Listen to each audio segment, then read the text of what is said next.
Vertrauen in Allah SWT 1. In einem Hadith, der in Jami at-Tirmidhi Nummer 2344 zu finden ist, wies der heilige Prophet Muhammad, Friede und Segen seien auf ihm, darauf hin, dass Allah, der Erhabene, für die Menschen sorgen würde, wenn sie wirklich auf ihn vertrauen würden, so wie er für die Vögel sorgt. Sie verlassen ihre Nester morgens hungrig und kehren abends zufrieden zurück. Wahres Vertrauen in Allah, den Erhabenen, ist etwas, das man im Herzen fühlt, aber durch die Glieder bewiesen wird. Das heißt, wenn man Allah, dem Erhabenen, aufrichtig gehorcht, indem man seine Gebote befolgt, seine Verbote missachtet und seinem Schicksal gemäß den Überlieferungen des heiligen Propheten Muhammad, Friede und Segen seien auf ihm, mit Geduld entgegentritt. Kapitel 65 at-Talaq, Vers 3. Und wer sich auf Allah verlässt, dem genügt er? Der Aspekt des Vertrauens, der innerlich ist, beinhaltet den festen Glauben, dass nur Allah, der Erhabene, einem nützliche Dinge geben und einen vor schädlichen Dingen schützen kann, sowohl in weltlichen als auch in religiösen Angelegenheiten. Ein Muslim versteht, dass die Quelle des Gebens, Zurückhaltens, Schädigens oder Profitierens niemand anderes als Allah, der Erhabene ist. Ein Muslim glaubt wirklich, dass alles, was in seinem Leben geschieht und was Allah, der Erhabene, allein entscheidet, für alle Beteiligten das Beste ist, auch wenn dies für ihn und andere nicht offensichtlich ist. Kapitel 2 Al-Baqarah, Vers 216. Aber vielleicht hasst ihr etwas und es ist gut für euch, und vielleicht liebt ihr etwas und es ist schlecht für euch. Und Allah weiß es, ihr aber wisst es nicht. Es ist wichtig zu beachten, dass wahres Vertrauen in Allah, den Erhabenen, nicht bedeutet, dass man auf die Mittel verzichten sollte, die Allah, der Erhabene, bereitgestellt hat, wie etwa Medizin. Wie der wichtigste Hadith, um den es hier geht, deutlich erwähnt, verlassen die Vögel ihre Nester, um aktiv nach Nahrung zu suchen. Wenn man die Kraft und Mittel nutzt, die Allah, der Erhabene, bereitgestellt hat, gehorcht man ihm gemäß den Lehren des Islam zweifellos und verlässt sich auf ihn. Dies ist in der Tat das äußere Element des Vertrauens in Allah, den Erhabenen. Dies wurde in vielen Versen und Hadithen deutlich gemacht. Kapitel 4 An-Nisa, Vers 71. Ihr Gläubigen seid vorsichtig. In Wirklichkeit ist die äußere Aktivität eine Tradition des heiligen Propheten Muhammad, Friede und Segen seien auf ihm, und das innere Vertrauen in Allah, den Erhabenen, ist der innere Zustand des heiligen Propheten Muhammad, Friede und Segen seien auf ihm. Man sollte die äußere Tradition nicht aufgeben, selbst wenn man den inneren Zustand des Vertrauens besitzt. Handlungen und die Verwendung der von Allah, dem Erhabenen, bereitgestellten Mittel sind ein Aspekt des Vertrauens in ihn. In dieser Hinsicht können Handlungen in 3 Kategorien unterteilt werden. Die erste sind jene Handlungen des Gehorsams, die Allah, der Erhabene, den Muslimen befiehlt, damit sie in beiden Welten Frieden und Erfolg erlangen können. Diese Handlungen zu unterlassen und dabei zu behaupten, darauf zu vertrauen, dass Allah, der Erhabene, einem Frieden und Erfolg gewähren wird, ist bloß Wunschdenken und hat im Islam keinen Wert. Die zweite Art von Handlungen sind jene Mittel, die Allah, der Erhabene, in dieser Welt geschaffen hat, damit die Menschen sicher darin leben können, wie etwa Essen, wenn man hungrig ist, Trinken, wenn man durstig ist, und das Tragen warmer Kleidung bei kaltem Wetter. Eine Person, die diese unterlässt und sich selbst schadet, ist tadelnswert. Es gibt jedoch einige Menschen, denen Allah, der Erhabene, besondere Kraft verliehen hat, damit sie diese Mittel vermeiden können, ohne sich selbst zu schaden. Beispielsweise fastete der heilige Prophet Muhammad, Friede und Segen seien auf ihm, tagelang ununterbrochen, verbot jedoch anderen dasselbe zu tun, da Allah, der Erhabene, ihn direkt versorgte, ohne dass er etwas essen musste. Dies wird in einem Hadith bestätigt, der in Sahih Bukhari Nummer 1922 zu finden ist. Der heilige Prophet Muhammad, Friede und Segen seien auf ihm, betete für den 4. rechtgeleiteten Kalifen Ali bin Abu Talib, möge Allah mit ihm zufrieden sein, damit dieser weder übermäßige Kälte noch übermäßige Hitze spüren müsse. Dies wird in einem Hadith bestätigt, der in Sunan ibn Majah Nummer 117 zu finden ist. Wenn sich daher eine Person von diesen Mitteln abwendet, aber mit der Kraft ausgestattet wird, durchzuhalten, ohne in ihren Pflichten gegenüber Allah, dem Erhabenen, und den Menschen zu versagen, dann ist dies akzeptabel, andernfalls ist es tadelnswert. Die dritte Art von Handlungen im Hinblick auf das Vertrauen in Allah, den Erhabenen, sind jene Dinge, die als übliche Praxis festgelegt wurden, die Allah, der Erhabene, manchmal für bestimmte Menschen bricht. Ein Beispiel hierfür sind die Menschen, die von Krankheiten geheilt werden, ohne dass sie Medikamente benötigen. Dies ist besonders in ärmeren Ländern, in denen Medikamente schwer zu bekommen sind, recht häufig der Fall. Dies ist mit einem Hadith verknüpft, der in Sunan ibn Majah Nummer 2144 zu finden ist und besagt, dass kein Mensch sterben wird, bis er nicht jede Unze seines ihm zugeteilten Vorrats verbraucht hat, was laut einem anderen Hadith in Sahih Muslim Nummer 6748 über 50.000 Jahre vor der Erschaffung von Himmel und Erde durch Allah, den Erhabenen, geschah. Derjenige, der diesen Hadith wirklich erkennt, sucht also möglicherweise nicht aktiv nach Vorräten, da er weiß, dass das, was ihm vor so langer Zeit zugeteilt wurde, ihn nicht vermissen kann. Für diese Person wird also die übliche Art, Vorräte zu erhalten, wie etwa durch einen Job von Allah, dem Erhabenen, gebrochen. Dies ist ein hoher und seltener Rang. Nur wer sich so verhalten kann, ohne zu klagen, in Panik zu geraten oder etwas von anderen zu erwarten, ist frei von Schuld, wenn er diesen Weg wählt. Es ist wichtig zu beachten, dass der heilige Prophet Muhammad, Friede und Segen seien auf ihm, in einem Hadith in Sunan Abu Dawud Nummer 1692 gewarnt hat, dass es eine Sünde ist, wenn eine Person es versäumt, für ihre Angehörigen zu sorgen, selbst wenn sie einen so hohen Rang haben.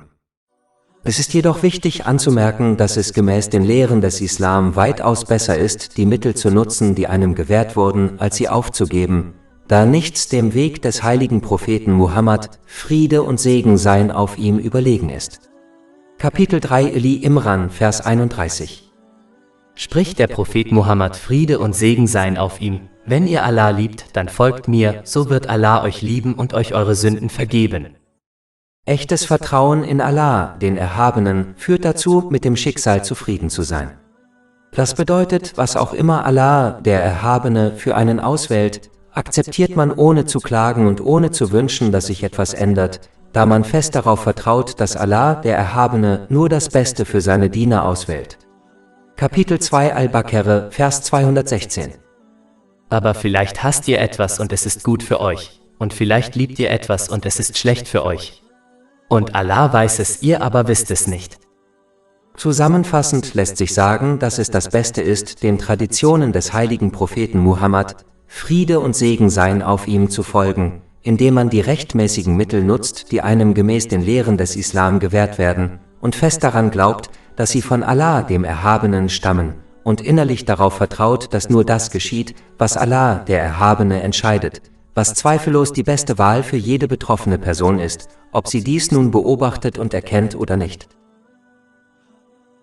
Vertrauen in Allah, SWT 2. In einem Hadith in Sahih Bukhari Nummer 5705 sagte der heilige Prophet Muhammad, Friede und Segen seien auf ihm, dass 70.000 Muslime ohne Vorwarnung ins Paradies kommen werden, und beschrieb ihre Eigenschaften. Das erste Merkmal ist, dass sie sich selbst nicht mit spirituellen Beschwörungen behandeln. Das ist, wenn man Worte rezitiert, die mit dem heiligen Koran oder den Hadithen des heiligen Propheten Muhammad, Friede und Segen seien auf ihm, in Verbindung stehen und sich selbst oder andere damit betäubt, um eine Krankheit oder ein Problem zu behandeln. Diese Methode ist laut vielen Hadithen, wie dem in Sahih Bukhari Nummer 5741, völlig erlaubt. Die verbotene Art ist, wenn man satanische Worte verwendet. Obwohl erlaubte Beschwörungen leider zulässig sind, vertiefen sich manche Muslime so sehr in sie und hängen so an ihnen, dass sie sich mehr auf sie verlassen und mehr auf sie vertrauen als auf Allah, den Erhabenen. Das heißt, sie tun fast so, als würden sie nur geheilt, wenn sie eine Beschwörung durchführen, als ob die Kraft zur Heilung darin läge. Dieser Glaube widerspricht dem wahren Vertrauen in Allah, den Erhabenen, denn in Wirklichkeit ist Allah, der Erhabene, allein die Quelle von allem. Er heilt nur einige Menschen durch Mittel wie konventionelle Medizin oder Beschwörungen. Ein Muslim sollte sich nie so sehr auf Beschwörungsformeln verlassen und glauben, dass ohne sie kein erfolgreicher Ausgang möglich ist. Das ist vergleichbar mit jemandem, der spirituelle Übungen rezitiert und glaubt, dass er ohne sie nicht vor Krankheit und Unglück geschützt ist, oder dass er sein Schicksal irgendwie ändern kann, was völlig falsch ist. Allah, der Erhabene, beschützt die Menschen und er kann dies mit oder ohne spirituelle Übungen tun. Das heißt, er ist von nichts abhängig, um etwas zu erreichen. Stattdessen muss man Allah, dem Erhabenen, aufrichtig gehorchen, indem man die Mittel verwendet, die er einem gemäß den islamischen Lehren zur Verfügung gestellt hat, wie B. Medizin, und sich darauf verlassen, dass Allah, der Erhabene, in jeder Situation das beste Ergebnis für einen wählt. Kein anderer hat die Kontrolle darüber, was geschieht, und sollte daher nicht gefürchtet werden. Kapitel 9 Et-Tawba, Vers 51. Sprich, wir werden nur von dem getroffen werden, was Allah uns bestimmt hat. Er ist unser Beschützer. Und auf Allah sollen sich die Gläubigen verlassen. Darüber hinaus führt das Vertiefen in spirituelle Beschwörungen oft zu einer schlimmeren Krankheit als ursprünglich befürchtet, nämlich Paranoia. Paranoia führt dazu, dass man negativ über Allah, den Erhabenen und die Menschen denkt. Dies führt nur zu Glaubensschwäche und schädigt die Beziehungen zu anderen. Darüber hinaus ist das Hauptziel der islamischen Lehren der praktische Gehorsam gegenüber Allah, dem Erhabenen, und nicht das Ausführen von Beschwörungen. Ein Muslim kann erlaubte Beschwörungen verwenden, aber es ist am besten zu verstehen, dass die Quelle der Hilfe Allah, der Erhabene, ist und nichts seine Hilfe verhindern oder ihnen helfen kann, wenn er etwas anderes für sie entscheidet. Kein weiteres Problem, das damit einhergeht, sich zu sehr auf spirituelle Übungen wie Beschwörungen zu verlassen, ist, dass diese Menschen sich, wenn sie auf Schwierigkeiten stoßen, nicht zuerst selbst und ihr Verhalten beobachten, um zu sehen, ob sie es zum Besseren ändern müssen, und nicht standhaft im Gehorsam gegenüber Allah, dem Erhabenen, bleiben und geduldig auf Erleichterung warten, sondern sich an ungebildete und unerfahrene Menschen wenden, die behaupten, weltliche Dinge durch spirituelle Übungen zu beheben.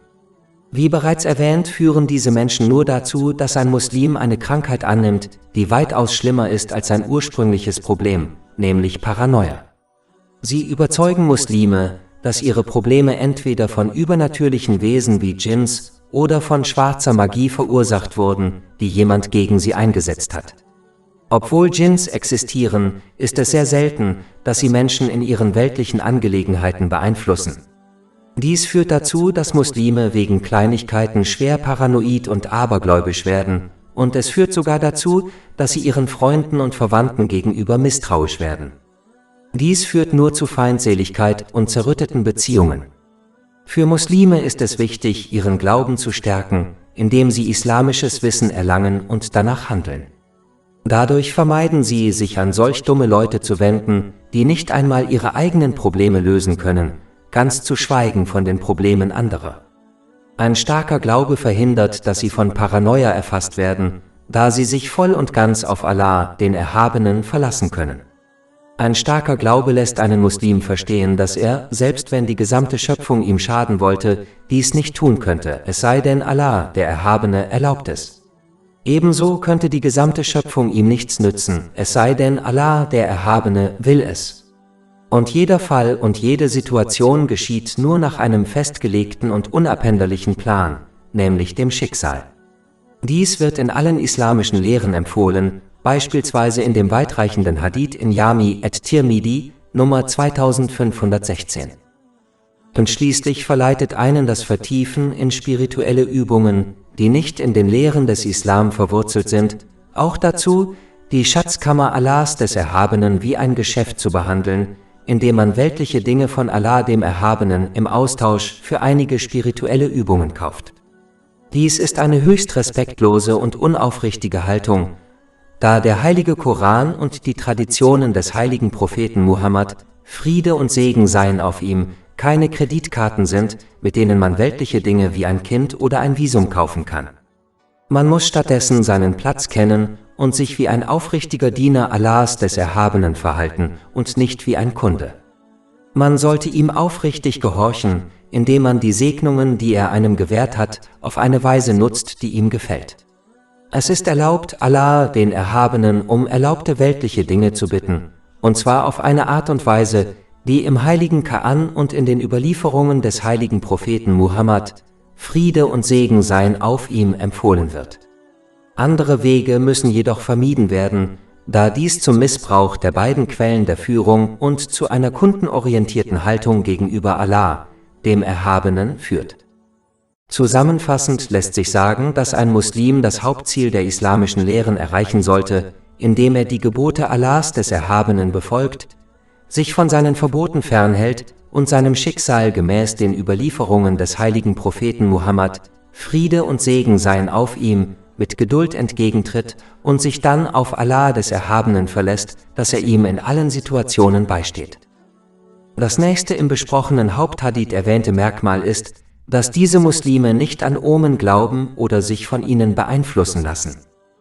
Ein Hadith in Adab al-Murad Nummer 909 von Imam Bukhari warnt davor, auf schlechte Omen zu achten, denn ein solches Verhalten sei so, als würde man etwas mit Allah, dem Erhabenen, in Verbindung bringen, was Polytheismus bedeutet. Wenn man auf böse Omen achtet, bedeutet das, dass sich dies auf das eigene Verhalten und Handeln auswirkt. Obwohl schwarze Magie und der böse Blick real sind, ist es wichtig zu verstehen, dass nichts im Universum, vom Flattern eines Blattes bis zum Sonnenaufgang, ohne die Wahl und den Willen Allahs des Erhabenen geschieht.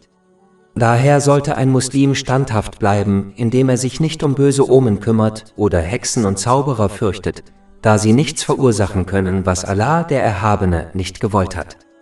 Stattdessen sollte man standhaft in der Gehorsamkeit gegenüber Allah, dem Erhabenen, bleiben, indem man die Segnungen, die einem gewährt wurden, auf eine Weise nutzt, die ihm gefällt, und mit seinen rechtmäßigen Handlungen und Entscheidungen fortfahren und nur Schutz vor bösen Dingen, gemäß den Überlieferungen des heiligen Propheten Muhammad, Friede und Segen seien auf ihm, suchen, während man voll und ganz auf die Unterstützung und die überwältigende Wahl und Bestimmung Allahs des Erhabenen vertraut. Vertrauen in Allah, SWT 3. Ich hatte einen Gedanken, den ich teilen wollte. Es ist wichtig, dass Muslime fest daran glauben, dass sie nichts, was sie für Allah, den Erhabenen, aufgeben, wirklich vermissen werden, egal ob es unerlaubt oder erlaubt, aber unnötig ist. Man sollte nicht auf die Einflüsterungen des Teufels hereinfallen und etwas anderes glauben, denn er hat es sich zur Aufgabe gemacht, die Menschen in die Irre zu führen. Wenn beispielsweise ein Muslim dazu inspiriert wird, Almosen zu spenden, warnt ihn der Teufel schnell und macht ihm Angst mit Armut, was in vielen Fällen dazu führt, dass ein Muslim seine Meinung ändert, obwohl er fest davon überzeugt ist, dass er nicht arm wird, wenn er einen Teil seines Vermögens spendet. Kapitel 2 Al-Baqarah, Vers 268. Satan droht euch mit Armut und befiehlt euch zur Unmoral, während Allah euch seine Vergebung und Huld verspricht. Und Allah ist allumfassend und allwissend. Ein Muslim sollte nach der anderen Hälfte dieses Verses handeln und stattdessen darauf vertrauen, dass Allah, der Erhabene, das, was sie um seinetwillen aufgeben, durch etwas viel Besseres ersetzen wird. Diejenigen, die dies erlebt haben, kennen die Wahrheit dieser Aussage, aber diejenigen, die dies nicht erlebt haben, müssen die Geschichte noch einmal betrachten und beobachten, wie diejenigen, die Dinge um Allahs, des Erhabenen, aufgaben, in beiden Welten erfolgreich waren. Zum Beispiel gab der Enkel des heiligen Propheten Muhammad, Friede und Segen seien auf ihm, nämlich Imam Hasan bin Ali, möge Allah mit ihm zufrieden sein, seine Autorität auf, um Allahs des Erhabenen Willen das Leben unzähliger Menschen zu retten. Seine Tat war tatsächlich in einem Hadith prophezeit worden, der in Sahih Bukhari Nummer 3629 zu finden ist. Im Gegenzug gewährte ihm Allah, der Erhabene, Segnungen und Belohnungen, die weit über jede Autoritätsposition hinausgingen, die ihm zuteil werden konnte. So wurde er beispielsweise in einem Hadith, der in Jami at-Tirmidhi Nummer 3768 zu finden ist, zum Anführer der Jugend des Paradieses erklärt. Es ist, als hätte er die Führung in dieser Welt aufgegeben, und ihm wäre in der nächsten Welt eine größere Autorität zugesprochen worden. Solange ein Muslim in seinem Handeln aufrichtig ist, wird Allah, der Erhabene, das, was er um seinetwillen aufgibt, durch etwas viel Besseres ersetzen. Kapitel 2 Al-Baqarah, Vers 245. Wer ist es, der Allah ein gutes Darlehen geben würde, damit er es ihm um ein Vielfaches vervielfachen kann? Vertrauen in Allah, SWT 4. Ich hatte einen Gedanken, den ich teilen wollte. Es ist seltsam, wie manche Muslime eine Haltung angenommen haben, bei der sie das Vertrauen auf Allah, den Erhabenen, als Ausrede dafür verwenden, in Angelegenheiten faul zu sein, die ihren Wünschen zuwiderlaufen. Wenn diesen Muslimen beispielsweise gesagt wird, sie sollen sich islamisches Wissen aneignen und danach handeln, damit sie Allah, dem Erhabenen, richtig gehorchen, indem sie seine Gebote befolgen, seine Verbote missachten und dem Schicksal mit Geduld entgegentreten, antworten sie kühn, dass Allah, der Erhabene, allbarmherzig und allverzeihend ist, und sie hoffen, dass er ihnen vergibt, auch wenn sie sich nicht bemühen, ihm zu gehorchen. Obwohl Allah, der Erhabene, allbarmherzig und allverzeihend ist, hat er in diesem Universum ein System geschaffen, das von einem verlangt zu handeln, wenn man Erfolg haben möchte. Und wenn sie sich der göttlichen Eigenschaften der Barmherzigkeit und Vergebung so sicher sind, warum vertrauen sie dann nicht in gleichem Maße auf seine göttliche Eigenschaft, der Versorger zu sein? Gemeint ist damit derjenige, der die Versorgung der gesamten Schöpfung über 50.000 Jahre vor der Erschaffung von Himmel und Erde sichergestellt hat. Dies wird in einem Hadith bestätigt, der in Sahih Muslim Nummer 6748 zu finden ist.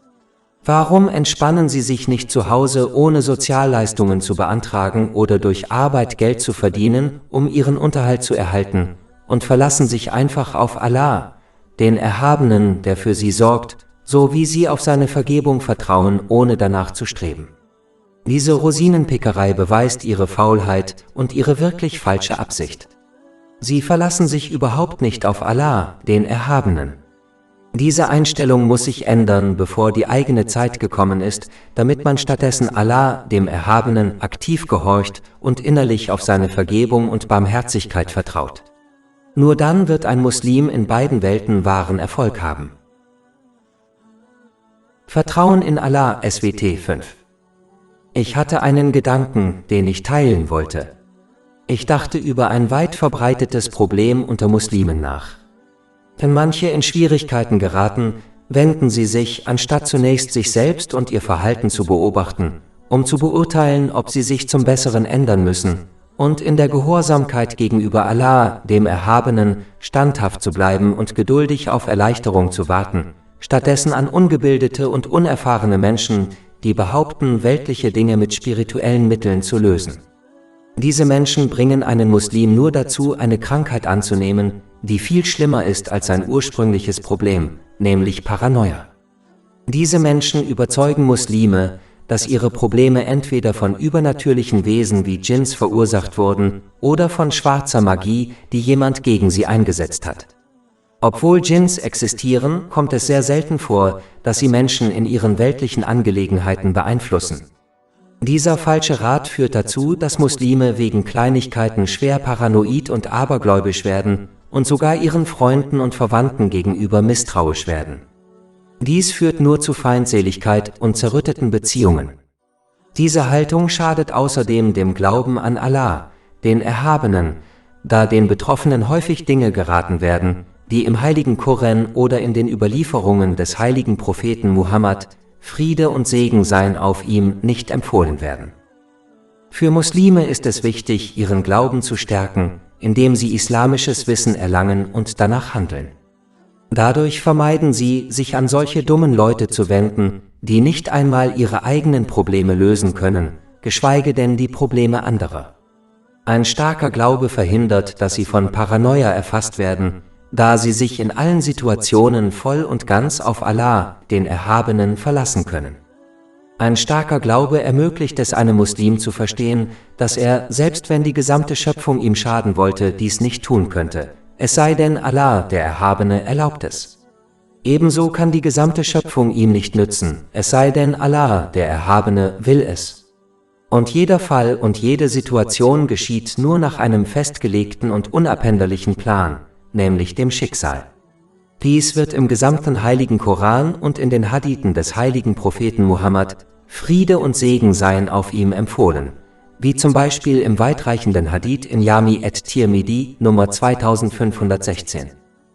Zusammenfassend lässt sich sagen, dass ein Muslim, wenn er auf ein Problem stößt, zuerst sein eigenes Verhalten beurteilen und es bei Bedarf korrigieren sollte.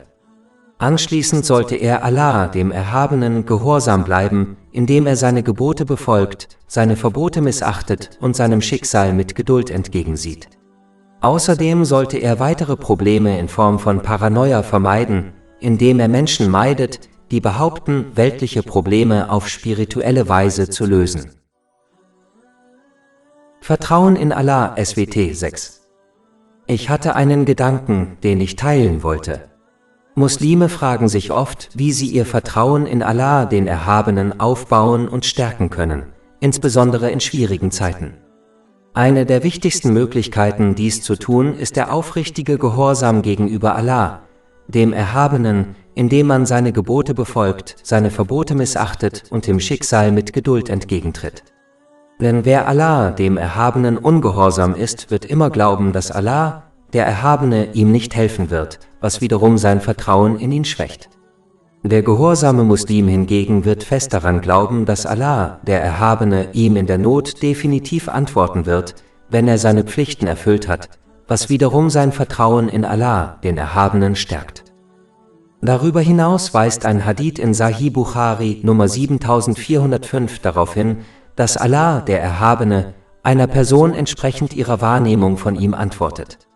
Die ungehorsame Person wird aufgrund ihres Ungehorsams immer negative Gedanken über Allah, den Erhabenen, haben. Ein gehorsamer Muslim hingegen wird aufgrund seines Gehorsams immer positive Gedanken über Allah, den Erhabenen, haben. Diese Denkweise kann das Vertrauen eines Muslims in Allah, den Erhabenen, schwächen oder stärken.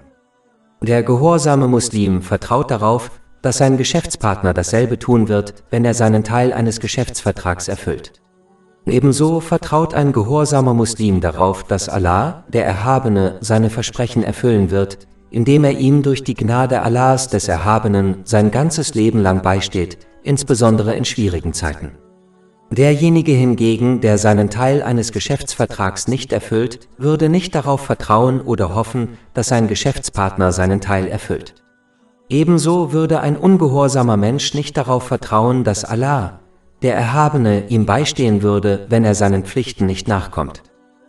Abschließend lässt sich sagen, dass Vertrauen in Allah, den Erhabenen, direkt mit seinem Gehorsam verbunden ist. Je gehorsamer jemand ist, desto mehr wird er ihm vertrauen. Je weniger gehorsam jemand ist, desto weniger wird er ihm vertrauen. Vertrauen in Allah, SWT 7. Ich habe vor einiger Zeit einen Nachrichtenartikel gelesen, den ich kurz besprechen wollte. Darin wurde über das Coronavirus berichtet und wie schnell es sich auf der ganzen Welt ausbreitet. Es ist wichtig, dass Muslime verstehen, dass der Islam Muslime lehrt, wahres Vertrauen in Allah, den Erhabenen, zu erlangen, indem sie die Mittel, die er geschaffen hat, auf ausgewogene Weise nutzen und dann darauf vertrauen, dass das Ergebnis, das Allah, der Erhabene, wählt, das Beste für sie ist. Im Falle des Coronavirus sollten Muslime angemessene Vorsichtsmaßnahmen treffen, wie Z. B. Gute Hygiene ohne zu übertreiben, wie Z. B. Das Tragen eines Schutzanzugs in der Öffentlichkeit. Aber sie sollten einer Tatsache vertrauen und sie verstehen, nämlich, dass nur die Dinge, die Allah, der Erhabene, befiehlt, sie betreffen können. Das heißt, wenn Allah, der Erhabene, jemandem einen Nutzen wünscht, kann die gesamte Schöpfung zusammen ihn nicht daran hindern, ihn zu erlangen. Und wenn Allah, der Erhabene, jemanden mit etwas heimsuchen möchte, wie Z. B. einer Krankheit, kann die gesamte Schöpfung zusammen ihn nicht davor bewahren. Dies wird in den islamischen Lehren deutlich gemacht, beispielsweise im Hadith in Jami at-Tirmidhi Nummer 2516. Kapitel 6 Al-An'am, Vers 17. Und wenn Allah euch mit Übel trifft, gibt es keinen außer ihm, der es beseitigen kann. Und wenn er euch mit Gutem trifft, dann hat er Macht über alle Dinge. Der Islam lehrt einen ausgewogenen Ansatz, bei dem man vernünftige Vorsichtsmaßnahmen ergreift, die Allah, der Erhabene, geschaffen und bereitgestellt hat, aber darauf vertraut, dass das, was Allah, der Erhabene, bestimmt hat, unvermeidlich und das Beste für einen ist, selbst wenn man die Weisheit dahinter nicht beachtet. Diese Haltung und dieser Glaube verhindern Paranoia und Stress. Kapitel 2 Al-Baqarah, Vers 216. Aber vielleicht hasst ihr etwas und es ist gut für euch, und vielleicht liebt ihr etwas und es ist schlecht für euch. Und Allah weiß es, ihr aber wisst es nicht.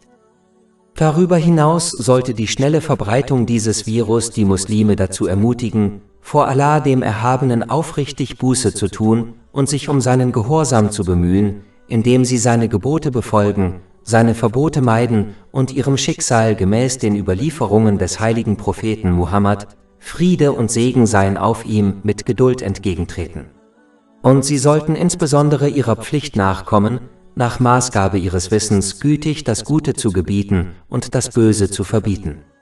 Der heilige Prophet Muhammad, Friede und Segen seien auf ihm, hat in einem Hadith in Sunan ibn Majah Nummer 4019 gewarnt, dass die Menschen von neuen Krankheiten heimgesucht werden, die es vorher noch nie gegeben hat, wenn Unmoral weit verbreitet und öffentlich wird.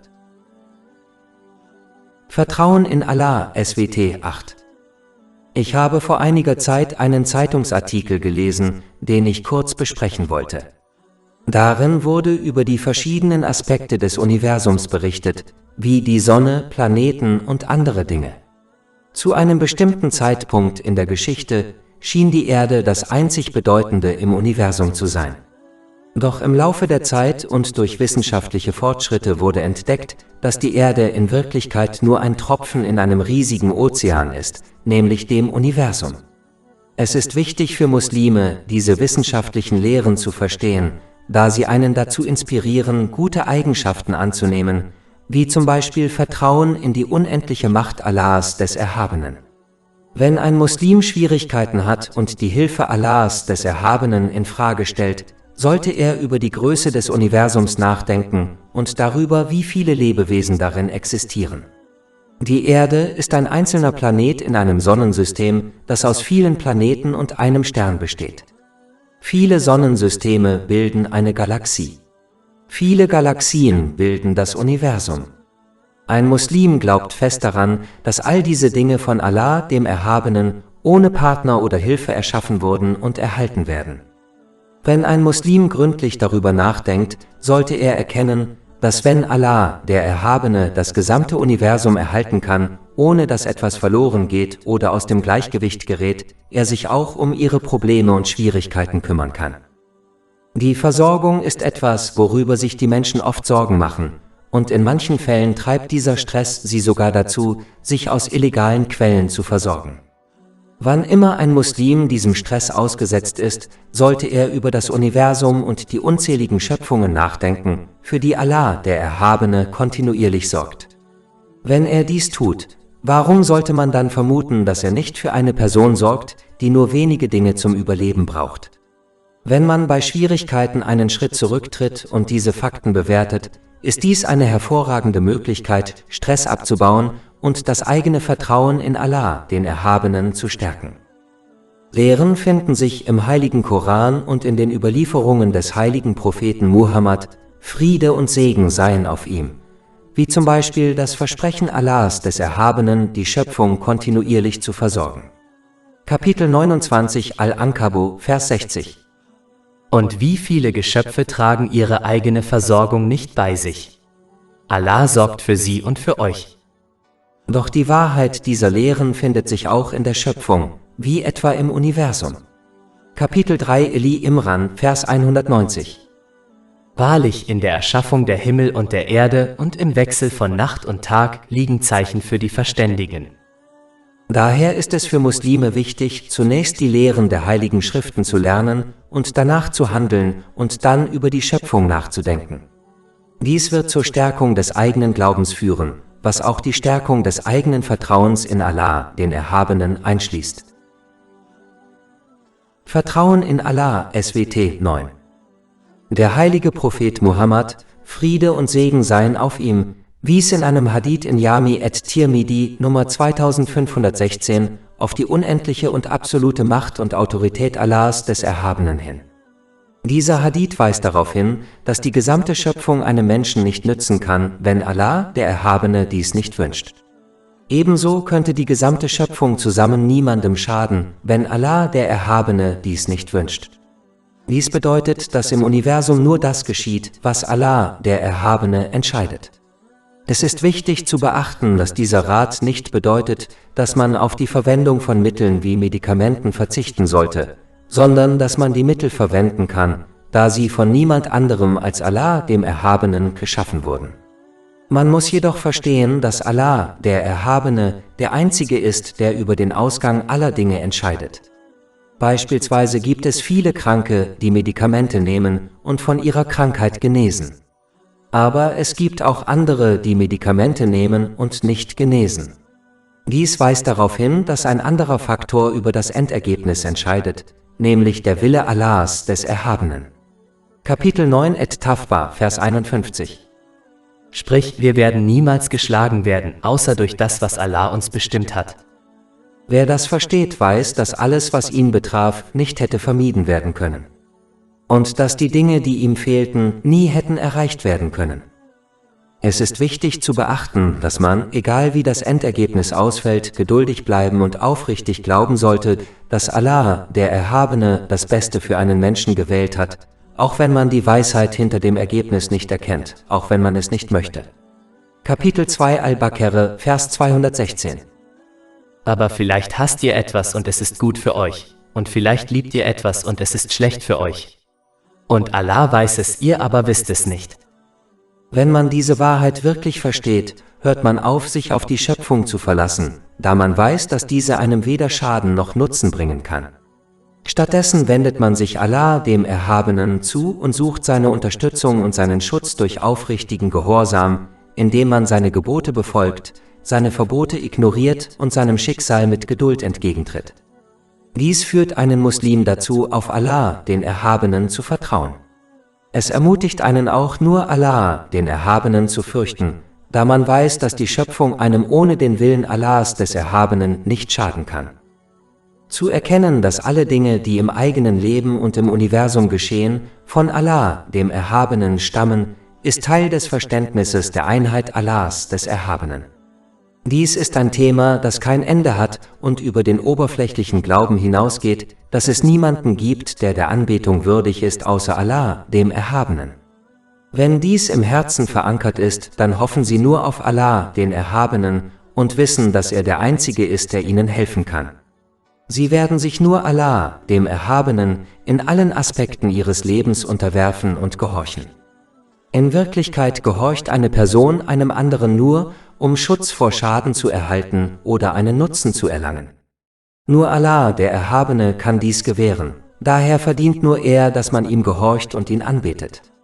Wenn jemand den Gehorsam eines anderen dem Gehorsam Allahs, des Erhabenen, vorzieht, zeigt dies, dass er glaubt, dass dieser andere ihm irgendeinen Nutzen bringen oder ihn vor Schaden schützen kann. Dies ist ein Zeichen der Schwäche seines Glaubens. Die Quelle aller Dinge, die geschehen, ist Allah, der Erhabene, also sollten Muslime nur ihm gehorchen. Kapitel 35 Fatir, Vers 2. Was auch immer Allah den Menschen an Barmherzigkeit gewährt, niemand kann es zurückhalten, und was auch immer er zurückhält, niemand kann es danach freigeben. Es ist wichtig zu beachten, dass der Gehorsam gegenüber einer Person, die den Gehorsam gegenüber Allah, dem Erhabenen, fördert, in Wirklichkeit der Gehorsam gegenüber Allah, dem Erhabenen, ist. Zum Beispiel der Gehorsam gegenüber dem heiligen Propheten Muhammad, Friede und Segen seien auf ihm. Kapitel 4 An-Nisa, Vers 80. Wer dem Gesandten gehorcht, hat Allah gehorcht. Oltre 400 e-book, audiolibri, infografische podcast e-blog gratuiti disponibili sul nostro sito web www.shakepot.com